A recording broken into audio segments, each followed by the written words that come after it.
Welcome to this episode of History Hunters. We're going to tour Mokelumne Hill.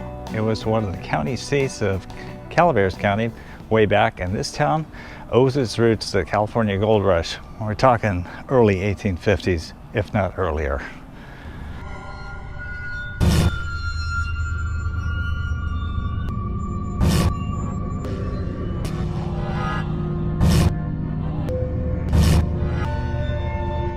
It's only appropriate that we start our tour out right here at the Hotel Lode. It's one of the oldest continuing operating hotels in California. A lot of the buildings here in this town are built out of stone.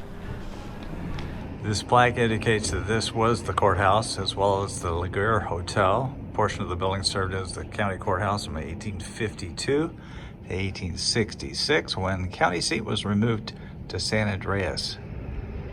George Lode then acquired the court building and made it part of his adjoining hotel, which has been operated since its early mining days.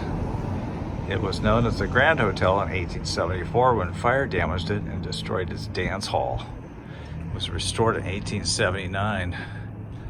The Clampers met here for the first time in 1851. Gives a little history of Mokelumne Hill. What's that say? It says vigilante, 17 weeks. A man killed each week, 5 1 week. Committee formed in rear of Hughes Saloon.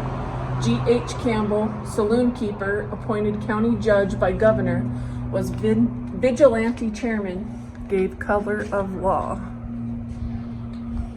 For some reason, they don't want you touching the iron doors. One of its buildings was the county courthouse when the town was the county seat. The basement of this building is the first meeting place of E. Clampus Vitus. So Clampers, this is your home. There's some history here of this building.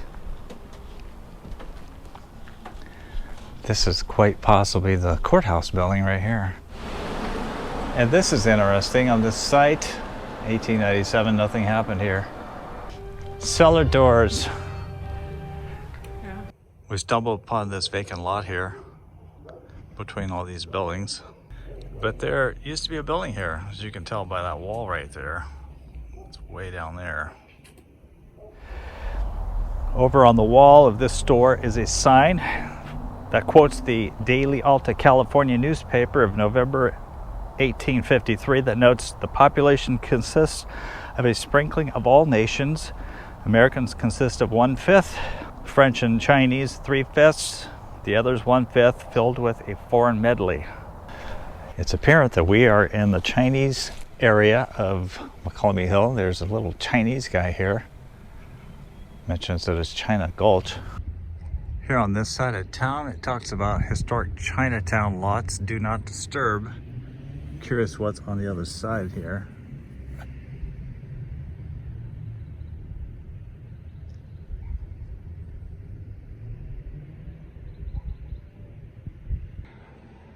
We found this Chinese wall art, probably to commemorate the fact that the Chinese area of town was over in this direction. What in the heck are you doing? Look, we keep. I'm gonna break it for the kids can't use it. That's fun. I think this is a reconstruction of kind of the buildings that were in this area with the steel iron door. Let's see what it says around here. Nothing. It's just for decoration. The city park here has a little stage. It's made it look like the Gold Rush era. The Italian Stone Store, 1854, 2-story stone and frame building called the Italian Store. Chung Ki owned it in 1889. Later became the post office. Then the telephone exchange added. Damaged by blast, killing 2 and a dog. Burned in 1946. Look how the stone has been chiseled away. The racket you hear is this thing blowing. Fire of 1854 hit this site, Sturgis store, and Gregory's on Main Street were the only buildings left in town. The fire started at Levinson's canvas store. A volunteer hose company tried to put the fire out, but water was shut off at the reservoir. Thus it burned in 1846. This stuff doesn't burn during fires. Mokelumne is the Indian word first applied to the nearby river. Earliest settlement at Happy Valley by French trappers. Gold discovered by discharged members of Stevenson's regiment in 1848. We did talk about him in one of our videos. Center of richest placer mining section of Calaveras County and one of the principal mining towns of California. Coral Flat produced over $30 million in gold. 16 feet square constituted a claim. So-called French war for possession of gold mines occurred in 1851. That is such a cool little thing. Look at that. You've got the frogs on both sides. The frogs representing the Angels Camp frog jump nearby.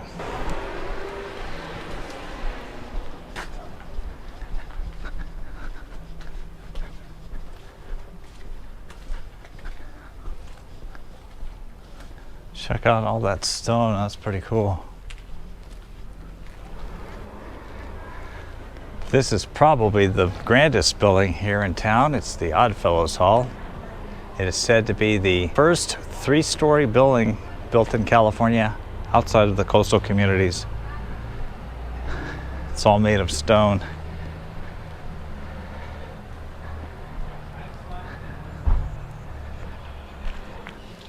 Looks like at one time there was an awning here. Door that walked out on the balcony there. Actually, it looks like there were two balconies up there.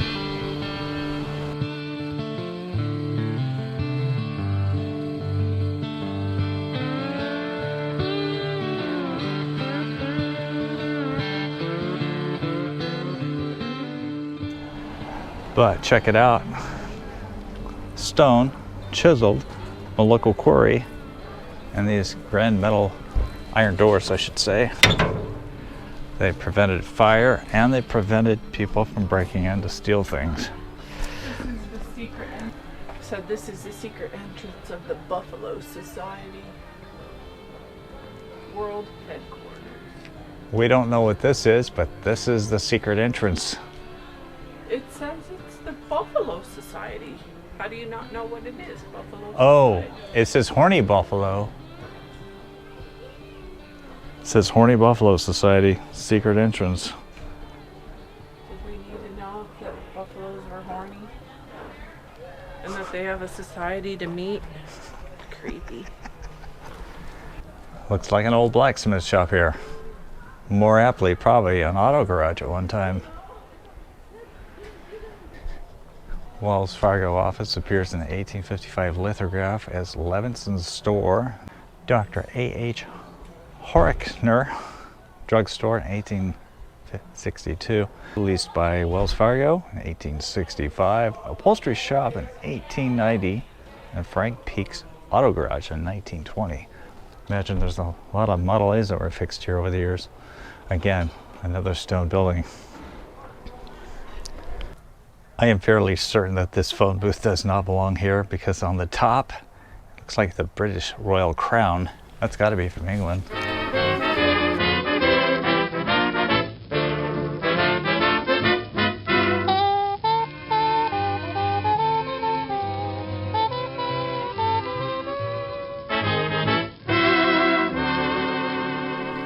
Looks like another building. That was a store, L.A. Meyer and Son, 1854. Right above the door, you see that? That's so cool. I took a picture of you sitting on the majig. Check it out. It's an old Dodge. Has a boat on it. We have been up here and seen this before. The window shot out of it. Hey, Cantina S. Martinez.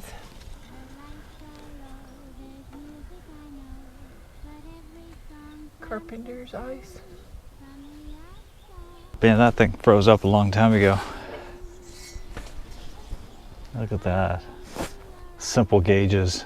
There's a gas gauge. Shows it completely empty. Clutch and brake pedals and gas pedals. A different time.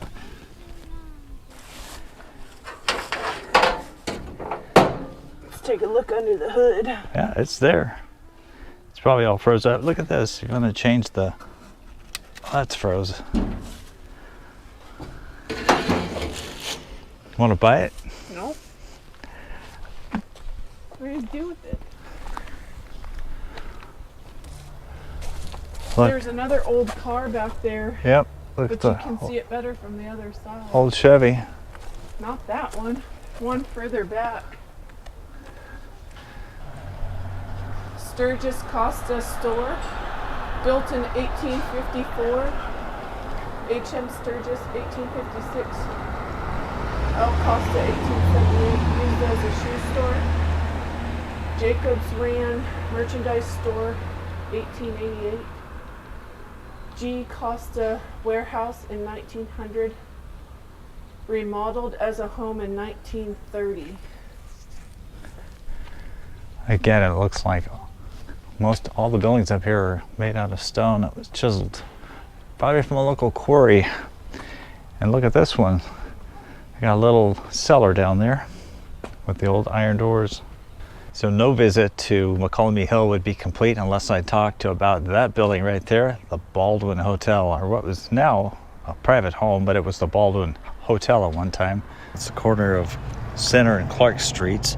It was first built back in 1854 by John Repetto and John Rogers. It housed several businesses, including Raggio's Stone House, up until 1876. The Baldwin Hotel originally operated by Louis Baldwin and Gardella Mortuary. There was a mortuary in the basement of this building. When Charles Gardella purchased the property, he used his skills as a carpenter to make several additions, including the veranda and the gabled end gingerbread woodwork, which was popular at the time.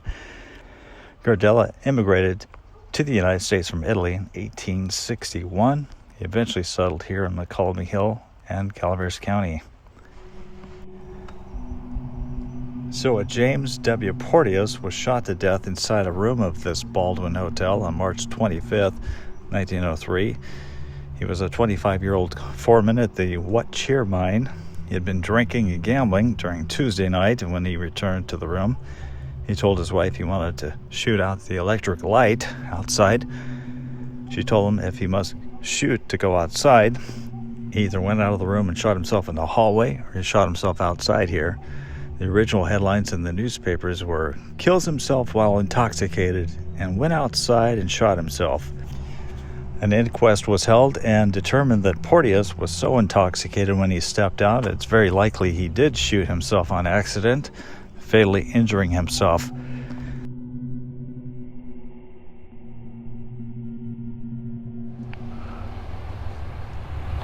Julia's Liquor Tobacco, purchased by Peter McFadden in 1855, deeded to his nieces and operated by their widowed mother as Julia McFadden's Liquor and Tobacco Store until 1881.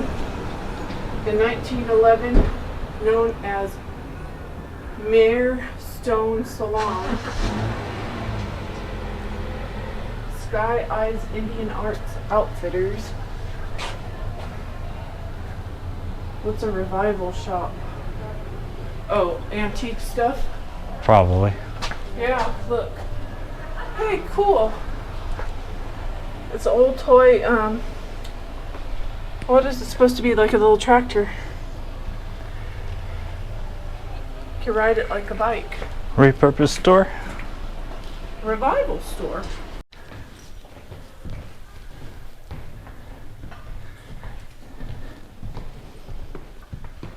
But they just kind of, I don't know, they must have treated it, and it's beautiful. Oh, yeah. This is basically the way all the buildings probably look, huh? But they just treated this one a little bit differently. I'm sure, yeah. Although I've never been in the building that's next door, that's kind of a residence right now. How old is this building? Yeah. There's a sign on the front. Oh, okay. That has the date on it Okay. and the name of the building, because I don't know offhand. So this is it, the Danowitz store, 1858.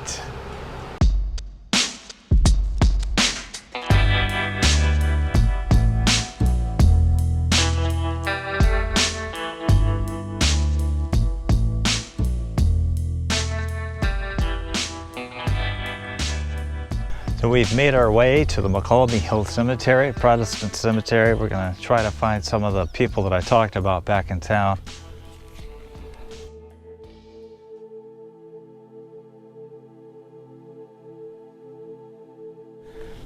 Right here's the grave of George Laguerre, native of Germany, died 1879. I believe he's the guy who founded the hotel back there, or at least operated it for a while. Check out that artwork up there.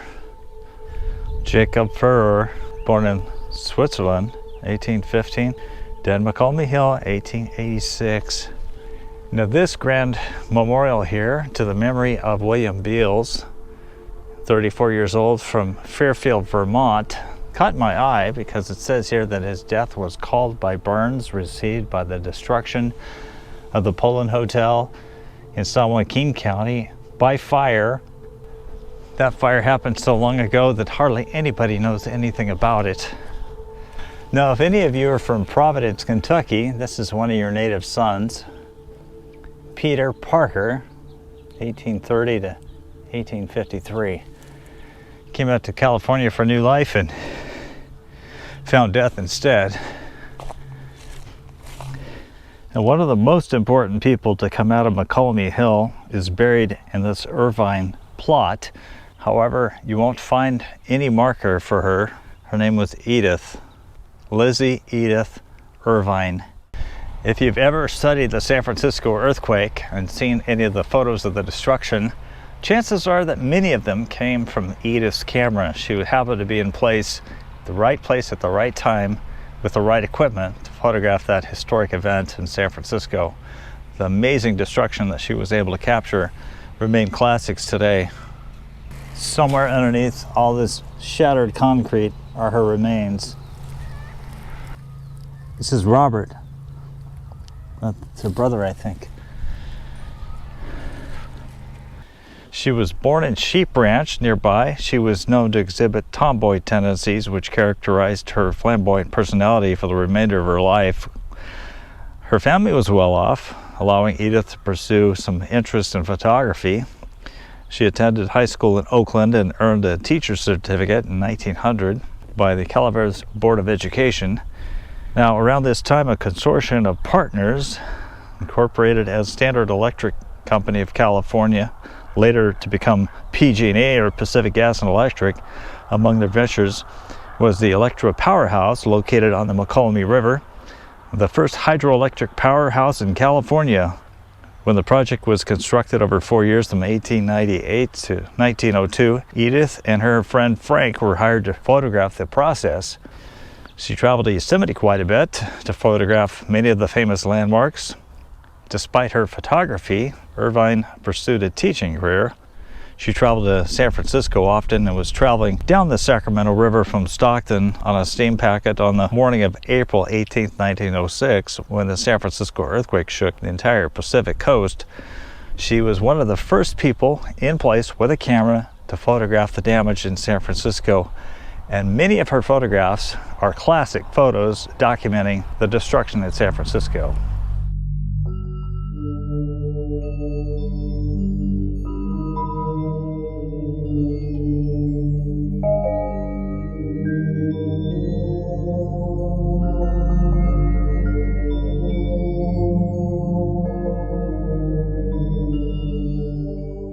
The other day when I was looking at a cemetery, a modern cemetery where everything was flat and uniform, I thought about just the character that these old cemeteries have with the tombstones that they have. It's just amazing the amount of money that was spent and the great effort that was taken to chisel stone as a lasting memorial to the people who died a long time ago. Here we've got Sophia Bryant, who was married to a Caleb Bryant. She was born in Rhode Island in 1818. She died here in Mokelumne Hill, 1878. She was 59 years old. The just die in the Lord. Now, after he lost his wife, Caleb moved to a different part of the state. He died in Tulare, which is in the Central Valley of California. He was 89 years old. Lived quite a bit longer than she did. By faith in Jesus Christ, I shall live again. Here are the peaks of the Peak Saloon. According to that sign there, this is Emily Peak Saloon. It was built as a saloon and office by Samuel Peak for his wife Emily in 1897. Why do I have a hard time believing saloon was built for his wife? It was deeded to their daughter, Estella Bernardi, in 1899. That is now a private residence. Looks like William, which a young son, died at a young age, looks like the age of 21. This grave dates back to before Abraham Lincoln was elected president. He was 42. He was from Butler County, Kentucky. Moses Ferguson. Look at that. Looks like a podium with a Bible on it. Mary J. She was born 1855 and died 1860. She was only 5 years old. Our darlings will meet when life's journey is o'er, in yon beautiful and blissful abode. Here's one of the earliest graves. John James. He was born in Delaware. Looks like he died in 1856. He was 24. Sarah was successful in finding this grave. It's of Edward R. Hanford. He died in 1890. He was a Medal of Honor winner. He was a private, Company H, the 2nd U.S. Cavalry Civil War. His Medal of Honor action occurred October 9th, 1864 at Woodstock, Virginia. His citation reads, capture of flag of 32nd Battalion of Virginia Cavalry of the Confederate States of America. Not too many Congressional Medal of Honor winners buried in local cemeteries. So I was pretty excited that we found this one. Somebody put a little stone there to remember him. This one's kind of cool. Memory of Sarah Root, wife of Daniel Sheldon, formerly of Battle Creek, Michigan. She died 1859, just 30. I tried to find the grave of that poor unfortunate Charles Porteous, who shot himself outside the Baldwin Hotel, but I'm not seeing it. He certainly could have been buried within this area because other members of the Porteous family are buried here. This is a very cool cemetery. Very hilly ground here. You ever notice how they put cemeteries on top of hills like this? Sometimes it's kind of nice to see pictures of the people who populated this area. Here's Charlotte Brooks. She died in 1953. Look at that picture of her. There's so many graves here, but I'm sure that we're not going to be able to find him. Martin Fisher. He died in 1909. He was a native of Germany.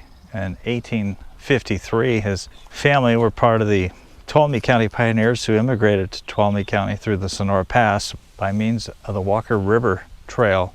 And he's buried somewhere in this cemetery. Emerson. You saw Emerson? Ralph Waldo Emerson. It's not really, but I saw Emerson. There's another grave that we've been trying to find. Without any luck, it's Melvin Coggins. He died in 1877. He was an underground foreman of the Dorea gravel mine on Chili Gulch, and he was killed instantly in a cave-in.